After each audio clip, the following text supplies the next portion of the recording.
It wasn't expected to be an easy visit.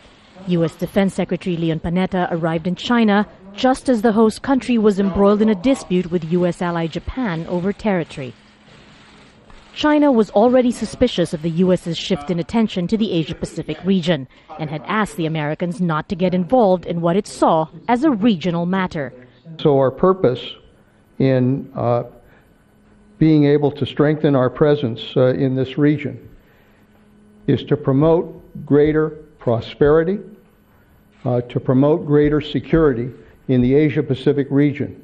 It is in both the interests of the United States and China to advance a strong Asia-Pacific region that represents, in many ways, the future in the 21st century.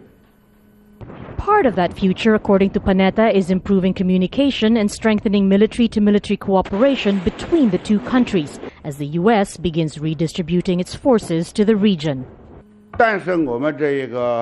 China's military strength indeed has room for growth, but our development should go according to and be consistent with the country's economic growth, which also means the military strength should develop in a slightly slower rate than the speed of economic growth.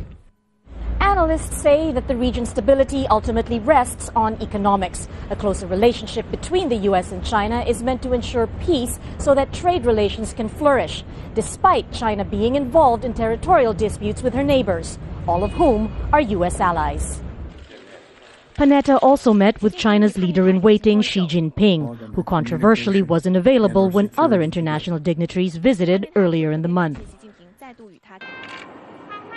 All in all, Panetta's trip to China is seen as a positive step towards improving relations between the two countries, even if suspicions might not necessarily have been put aside.